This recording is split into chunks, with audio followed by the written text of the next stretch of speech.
Bismillahirrahmanirrahim. Assalamualaikum warahmatullahi wabarakatuh. Untuk hari ini kita masih berbicara fraud ya, di mana fraud yang akan kita bahas hari ini itu adalah money laundering, kemudian follow the money, skimming, lapping, and cheating. Nah, tiga pokok pembahasan yang akan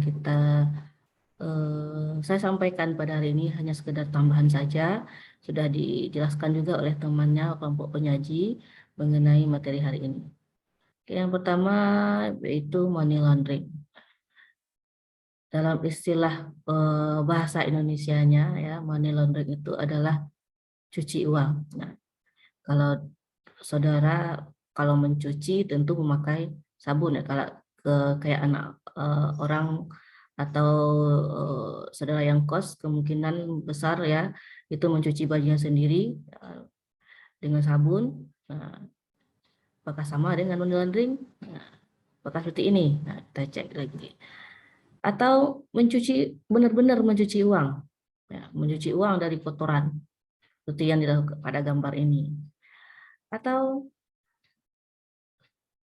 sebuah kondisi yang memungkinkan bahwa seseorang itu melakukan kegiatan aktivitas benar-benar mencuci, ya, benar-benar mencuci uang dengan air, kemudian ada sabunnya, ada tempat cucian uang yang sudah disediakan. Nah, apakah seperti itu?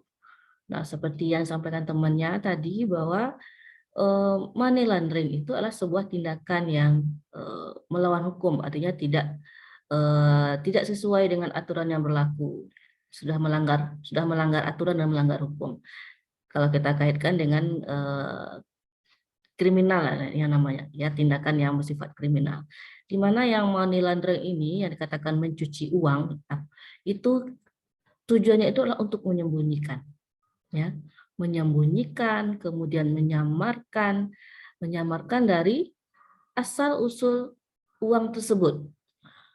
Asal usul uang itu biasanya berkaitan dengan tindakan yang ilegal, tidak sah, tidak cara yang buruk diperoleh uang tersebut, ya, yang memungkinkan nanti dengan money laundering ini asal usul uang tersebut bisa seolah-olah legal.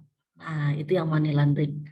Bukan mencuci dalam bentuk fisik ya, mencuci dengan air ditambah sabun supaya bersih dia dari kotoran, bukan seperti itu. Namun yang money laundering itu dia menyembunyikan, menyamarkan uang yang didapatkannya dari tindakan korupsi kah, ya tindakan yang sifatnya ilegal, seolah-olah yang dia punya itu, uang yang dia peroleh itu adalah legal. Ya. Nah, sekarang kita lihat yang ilegal itu yang seperti apa? Yang ini, tindakan kejahatan, ya, tindakan kejahatan dilakukannya untuk memperoleh uang, ya, mengambil hak, merampas uang orang atau uang orang lain, kemudian dari penjualan narkoba atau dari korupsi. Inilah tindakan contoh ya, contoh dari tindakan ilegal yang memungkinkan seorang pelaku untuk melakukan money laundering terhadap uang yang diperolehnya dari tindakan kejahatan, penjualan narkoba atau korupsi yang dilakukannya. Nah, teknik money laundering ini sudah diceritakan juga oleh temannya.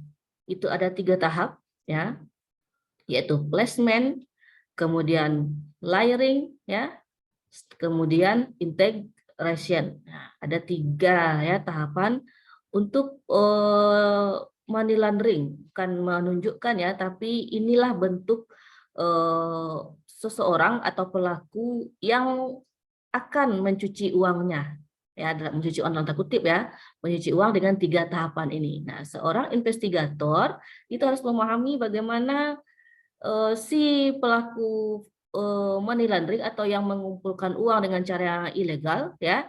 Nah, itu harus ditelusuri dengan teknik yang 3 ini. Yang pertama, si pencuri uang, kita anggaplah dia pencuri ya, yang namanya money laundering tentu dia merampas uang atau mengambil uang yang tidak halal.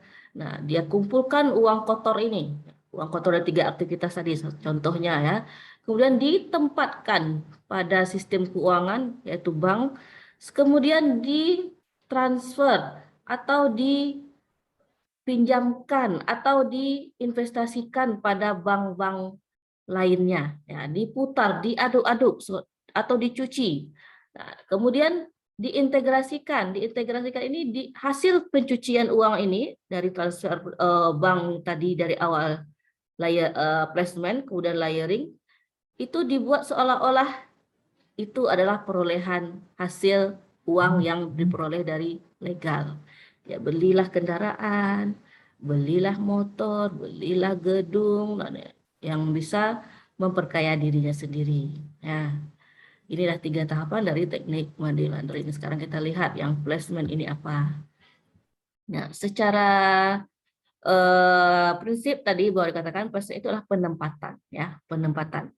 Uang hasil kejahatan atau dirty money ini dirubah dalam bentuk yang tidak mencurigakan. Ini adalah sifatnya maling ini. Ya, sifatnya orang yang melakukan kejahatan, uang hasil kejahatan itu dia rubah seolah-olah ini adalah hasil dari kerja kerasnya. Ditempatkan pada sistem keuangan yaitu bank atau lembaga keuangan. Nah, cara-cara melakukan penempatan atau placement ini bagi pelaku yang money laundering, pelaku kejahatan, nah itu dalam bentuk smurfing, ya, istilahnya smurfing itu memecah transaksi ke nilai lebih kecil, gunakan banyak nama, kemudian lakukan transaksi pada tanggal yang berdekatan, dan hasil penempatan atau placement tersebut ditransfer lagi ke pihak lain. Nah, maksudnya di sini ini adalah misalnya ini si A melakukan penjualan narkoba, tindakan kejahatan, dia menjual narkoba, dapatlah uang yang dihasil dari penjualan itu 1 miliar. Nah, yang 1 miliar itu, ya gimana caranya dia menyimpan? Ya, dia pecah yang 1 miliar ini dengan beberapa transaksi dengan nilai yang kecil-kecil, misalnya 100 juta, 200 juta, dengan akun yang berbeda, ya. Dengan akun yang berbeda, dengan nama yang berbeda. Nah, ini yang biasanya dilakukan oleh orang-orang yang melakukan pencucian uang. Banyak uangnya, ya, uang yang besar dipecah menjadi kecil-kecil pada bank yang sama. Nah, ini juga sebagai catatan nanti bagi investigator untuk melihat apakah uang yang dimilikinya ini apakah hasil dari tindak kejahatan atau hasil lainnya. Kemudian structuring. Ini mirip dengan smurfing, ya, sama dengan smurfing, tapi menggunakan bank yang berbeda. Dari hasil tindak kejahatan yang 1 miliar itu dia pecah dengan nama yang berbeda, apakah nama keluarganya, nama anaknya, sepupunya, ya, dipecah-pecah, tapi pada bank yang berbeda. Misalnya bank A, bank B, bank C, bank D itu berbeda juga namanya. Itu namanya structuring. Kemudian kaku smurfing atau kuku smurfing. Kuku ini berasal dari, itu adalah burung, ya, burung kuku. Kalau burung kuku ini kebiasaannya itu adalah si burung ini, burung kuku, ya, dia akan bertelur. Nah, telurnya itu ditumpangkan ke sarang burung lain untuk dieramkan. Sama dengan ini, menempatkan dana pada rekening pihak ketiga yang sedang menunggu kiriman dari luar negeri. Yang pihak ketiga ini dia tidak menyadari bahwa uang yang dikirim dari si A misalnya itu adalah uang yang terima dari tindakan kriminal. Sama dengan burung kuku. Burung kuku seperti itu juga. Dia bertelur, tapi dia tidak bisa mengeramkan, dia tumpangkan ke si burung yang lain yang sedang mengeram. Burung yang lain itu tidak menyadari bahwa telur yang dia eram itu adalah telur si burung kuku. Itu juga salah satu bentuk dari kuku smurfing ini. Kemudian dalam bentuk investasi, ya, investasi ini sering terjadi ini bagi orang-orang yang melakukan tindakan pencuci uang. Dia beli obligasi pemerintah, kemudian dia asuransikannya dalam bentuk investasi, dia depositokan ke luar negeri uang yang dimalingkannya itu atau uang hasil korupsinya, atau pass-through account, ya. Dikirim uang dari satu rekening ke rekening lain, ya seolah-olah itu banyak rekeningnya dan berakhir ke dia lagi, ya, dengan menggunakan identitas fiktif. Kemudian tahap yang kedua, ya, dari money laundering ini ada istilahnya layering atau pelapisan. Nah, ini lebih kompleks lagi ini. Lebih kompleks lagi transaksi keuangan yang dilakukan oleh si pelaku money laundering. Dia buat secara berlapis-lapis. Nah, bisa kita katakan dia sudah ahlinya ini. Nah, ketika dia menggunakan transaksi keuangan yang lebih kompleks dan berlapis, nah ini sangat sulit sekali dilacak di mana asal uangnya. Kemudian pemilik rekeningnya itu bukanlah pemilik uang yang sesungguhnya, hanya menerima kuasa. Si A yang melakukan tindakan kejahatan dikuasakan kepada si B untuk mentransfer uangnya, kemudian si B mengkuasakan lagi ke si C, dan seterusnya sampai kembali ke si pemilik A rekening tadi. Nah, berlapis-lapis, seolah-olah si A adalah memiliki penghasilan di luar yang lain ya. Nah, padahal itu adalah hasil tindakan kejahatannya. Nah, masih layering atau pelapisan. Nah, bahkan pemilik kuasa itu juga bukan pemilik uang ya, karena dia berlapis-lapis. Sebenarnya si A yang memiliki uang dari tindakan kejahatan, dia kuasakan ke beberapa orang sampai 10 atau 15 sampai terakhirnya dia memiliki uang tersebut ya.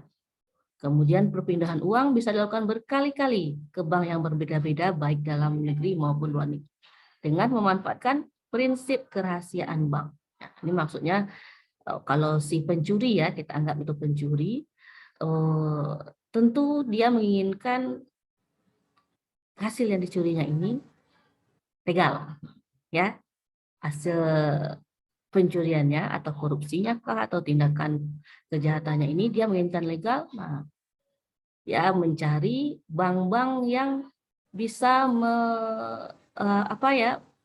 ketat dalam hal identitas diri nasabahnya dan dengan memanfaatkan prinsip kerahasiaan bank. Ini sulit dilacak, di luar negeri ini sering terjadi ini. Banyak koruptor-koruptor yang menumpangkan uang hasil korupsinya ke luar negeri, di mana bank itu adalah bank eksklusif, bank yang tidak bisa cari tahu siapa pemilik rekeningnya karena dia menerapkan prinsip kerahasiaan yang sangat ketat ya untuk melindungi nasabahnya. Nah, ini perlu kehati-hatian juga. Kemudian tahap yang ketiga yaitu integration ya. Setelah ditempatkan pada sistem keuangan, pada bank atau pada alat investasi lainnya, kemudian ditempatkan di layering secara berlapis-lapis, kemudian diintegrasikan. Diintegrasikan ini dari hasil layeringnya ini dengan yang sangat kompleks tadi, transaksi yang sangat kompleks, kemudian dimasukkan lagi ke si pemilik uang. Nah, seolah-olah uangnya ini adalah uang yang bersih tadi. Uang yang bersih adalah uang dari tindakan ini dari hasil kerja kerasnya. Ya. Dibelikanlah dalam bentuk fisik, apakah dalam bentuk dia beli rumah atau dia beli mobil, ya seolah-olah dia memiliki mobil tersebut dari hasil kerja kerasnya. Atau digunakan lagi untuk aktivitas legal lainnya. Atau cara yang lebih lebih bisa kita lihat adalah melaporkan keuntungan yang tidak wajar. Nah, apa maksudnya nih melaporkan keuntungan tidak wajar? Nah, misalnya dia memiliki minimarket, ya, dia buka minimarket, kemudian dalam 1 bulan kan minimarket normalnya 100 juta labanya. Nah, tiba-tiba saja di bulan berikutnya dengan aktivitas yang sama, ya jual beli barang di minimarket, tiba-tiba keuntungannya itu tidak wajar. Nah, tidak wajar ini misalnya naik 1000% misalnya, 1 miliar dapat untungnya. Nah, ini juga salah satu dari bentuk dari warning atau lampu kuning ya, benar nggak nih keuntungannya, walaupun ya dari keuntungan dilaporkan yang tidak wajar ini resikonya pajak juga tinggi. Nah, bagi orang-orang yang melakukan money laundering ini nggak apa-apa bagi mereka, karena ini sudah melakukan aktivitas legal. Nah, ya. Kemudian bagaimana cara pencegahannya? Kemudian pendeteksian dari money laundering. Ya, ini ada dua secara umum ya, secara umum ada dua cara untuk mencegah kemudian mendeteksi dari money laundering. Yang pertama mencermati transaksi keuangan yang mencurigakan atau istilahnya TKM, ya. Nah, apa saja yang harus dicermati? Yang pertama, transaksi yang menyimpang dari profil, pola yang tidak biasa. Nah, misalnya dalam lembaga keuangan nih, ketika buka tabungan, nah, tentu harus mengisi profilnya, salah satunya dari pendapatannya berapa sebulan. Ya. Misal seorang karyawan memiliki pendapatan dengan level manajer, pendapatannya 5-10 juta.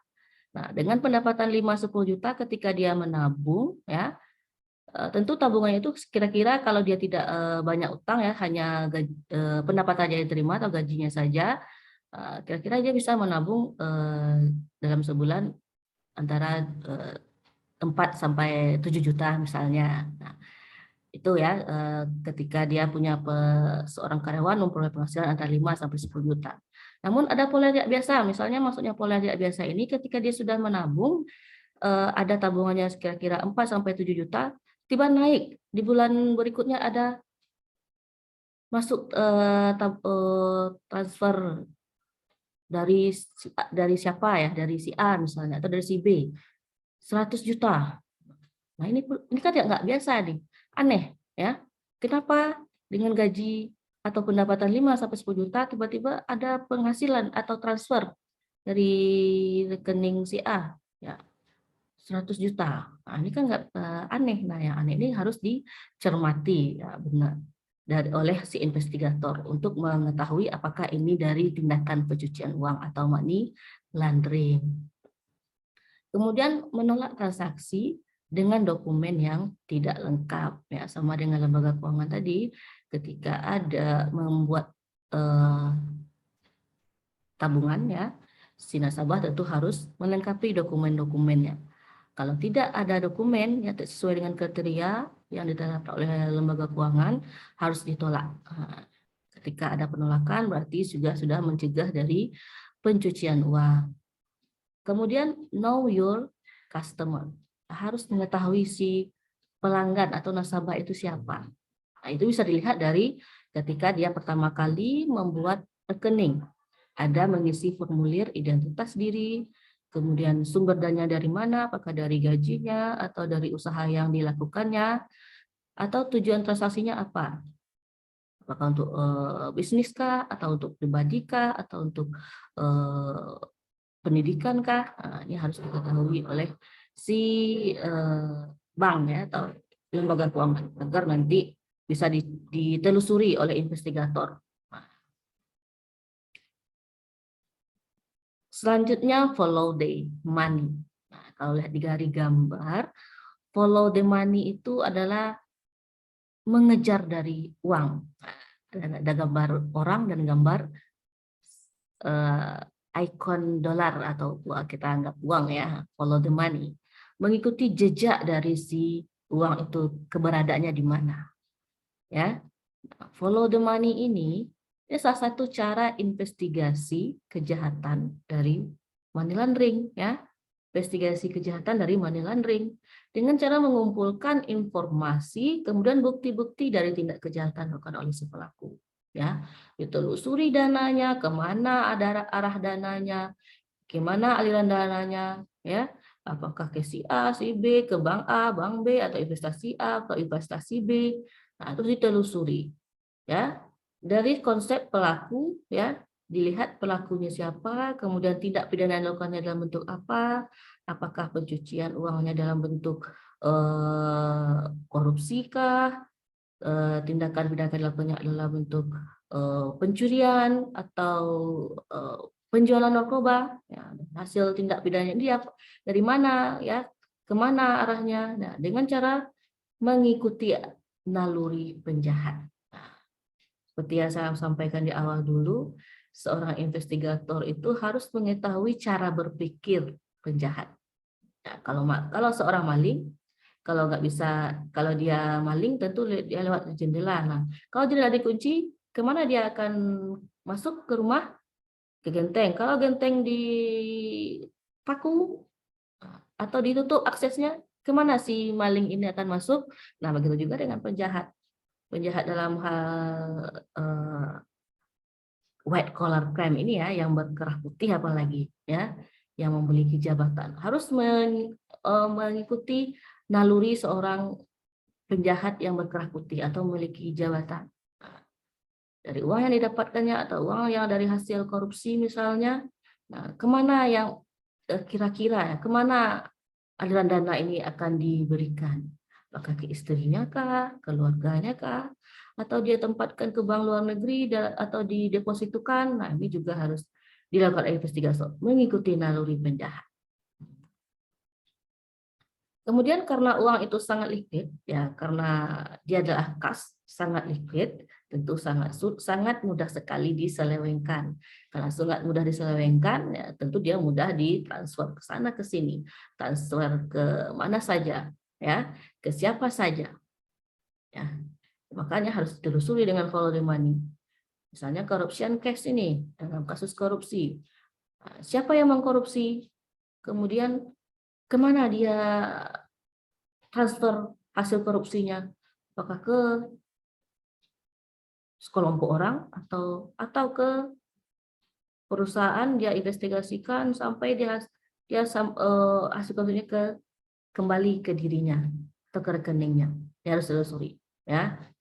Kemudian untuk menelusurinya ya, tidak cukup hanya dengan analisa singkat atau analisa wawancara. Tentu harus didukung dengan teknologi informasi. Apalagi sekarang sudah 5.0 dan 5.0 ya, society ya. 4.0 ini sudah banyak ditinggalkan, sudah merambah ke 5.0, maka perlu teknologi informasi ini sebagai pendukung, alat dukung utama atau alat utama bagi investigator dalam menentukan teknik follow the money supaya bisa diketahui secara singkat ya, secara cepat apalagi aliran dana money laundering ini kemana ya. Karena merupakan teknik yang sederhana, walaupun follow the money teknik yang sederhana, kalau menggunakan teknologi informasi tentu membutuhkan data yang sangat banyak dan juga bisa mengetahui polanya sekalian. Ya, karena sudah ada sistemnya, teknologi informasinya, berarti bisa diketahui secara langsung pola arus dana si pelaku. Apakah dia diberikan dicicil kayak smurfing tadi ya, dipecah-pecah jadi jumlah yang kecil atau disebar ke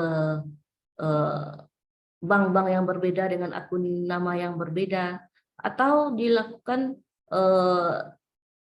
ditransfer kepada orang yang tidak mengetahui asal sumber dana. Ini bisa diketahui dengan teknologi informasi. Teknologi informasi ini juga sangat menolong dari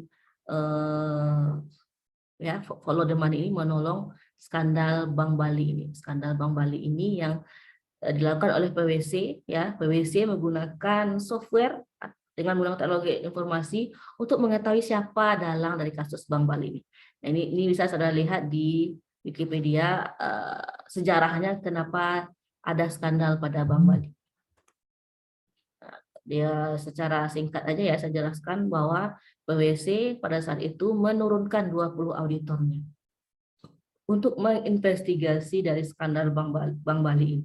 Ya, dia berikan informasi kepada BPK, Badan Pemeriksa Keuangan, sebanyak 123 halaman hasil investigasinya yang menyatakan bahwa banyak indikator dari penipuan, ya, fraud, ketidakpatuhan, ketidakteraturan, penyimpangan, penyalahgunaan, ya, tidak semestinya perlakuan istimewa, penyembunyian, ya, ini money laundering, penyuapan, corruption, sehubungan dengan transaksi dan indikasi kemungkinan keterlibatan pejabat-pejabat white collar crime ini, ya, menteri, pejabat senior dan anggota parlemen. Nah, ini sudah komplit ini rasanya fraud yang kita bahas pada minggu lalu ini contohnya, ya, termasuk ada penipuan, kemudian ketidakpatuhan, penyimpangan, rule breaker, penyembunyian, ya, money laundering, korupsi. Ini yang terjadi pada Bank Bali. Di mana si PwC, ya, salah satu Cup Big Four, ya, menggunakan software khusus untuk teknik follow the money ini. Ya.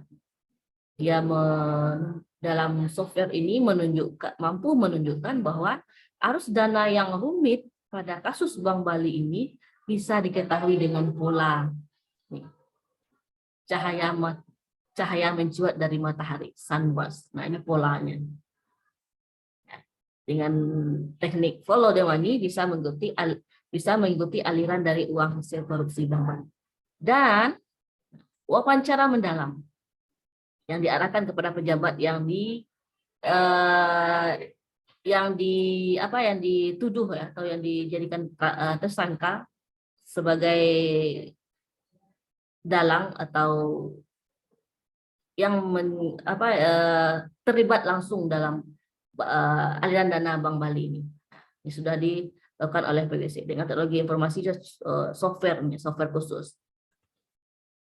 Selanjutnya pembahasan terakhir yaitu skimming ya. Skimming ini adalah suatu tindakan kecurangan yang dilakukan mengambil uang tunai tanpa melakukan pencatatan atas masuknya uang tunai tersebut. Ini sudah menjadi kesalahan fatal ini. Ya, ketika ada transaksi tunai atau transaksi pengeluaran kas secara tunai, kalau tidak dicatat, dilakukan dengan sengaja ya, pencatatan tidak dicatat dengan sengaja, dinamakannya skimming, ya, tindakan kecurangan, ya pasti kecurangan ya, karena transaksi yang masuk dan keluar tidak dicatat dengan ada unsurnya kesengajaan atau diambil kasnya itu untuk diri sendiri, ya, itu namanya skimming. Kemudian lapping itu salah bentuk dari kecurangan atau fraud yang mungkin timbul jika bagian si pencatat piutang, ya contohnya merangkap sebagai bagian penerimaan kas dari konsumen. Nah, dalam lapping ini ada dua wewenang atau dua kuasa yang dilakukan oleh satu orang. Ini akan memunculkan nanti lapping, ya. Jadi ketika si pencatat piutang juga si pengumpul kas, ya. Nah, jadi akan si pencatat piutang nggak catatnya piutangnya, tapi kasnya diterima, ya kasnya diterima itu nggak dicatat juga. Nah, ini akan kemudian terjadi lapping. Nah, bagaimana lapping itu bekerja? Nah, kita lihat di gambar ya. Customer A, customer B, customer C. Nah, si customer A ini ya diterima pembayaran piutangnya. Customer B diterima pembayaran. Kemudian customer A masukkan ke kas. Customer A, pembayaran si A, atau piutang si A dimasukkan ke kas. Ketika masuk ke kas ini tentu ada pencatatan penerimaan kas tersendiri juga kan, seharusnya kalau dalam satu berangkas yang sama, nah ini bisa jadi akan terjadi lapping ya. Kemudian kitting itulah tindakan kecurangan dengan cara memanfaatkan transfer bank yang dilakukan dalam bentuk pengiriman transfer uang ke rekening sebuah institusi boneka. Berarti fiktif ya. Dilakukan transfer rekening ke atas nama si A, tapi perusahaannya ini adalah perusahaan yang dikuasai oleh si pemilik tindakan kecurangan ini. Ya, seperti pendepositoan uang proyek terlebih dahulu untuk mendapatkan bunganya dan baru disetor kemudian pada saat akhir masa anggaran. Nah, nih. Apalagi yang pemerintahan nih biasanya nih. Atau bukan pemerintahan ya. Dalam sistem tender ya. Ada pemenang tender kemudian sudah menang diberikan uang terlebih dahulu, uang muka untuk bisa selesaikan uang mukanya ini atau uang proyeknya ini didepositkan ke bank lain, ke bank. Nah, ya, dan pada akhir anggaran baru di setor lagi ya, untuk dapatkan bunganya. Bunganya ini yang dikatakan kitting. Ya, bunga yang terimanya ini kan enggak milik dia sebenarnya, kan milik proyek ini untuk proyek. Tapi dijadikan untuk keuntungan pribadi. Ada uang tersimpan, ada uang diperoleh, nah, proyeknya itu dikerjakan misalnya 2 bulan kemudian, dana yang terima pada hari ini, nah, mending didepositkan selama 2 bulan. Nah, depositokan selama 2 bulan itu kan dapat bunga deposito. Uang deposito itu digunakan untuk keuntungan pribadi. Tidak disampaikan juga ke perusahaannya atau ke pemilik dana untuk proyek. Itu dinamakan gifting. Oke, sekian untuk hari ini. Terima kasih atas perhatiannya. Semoga bermanfaat. Assalamualaikum warahmatullahi wabarakatuh.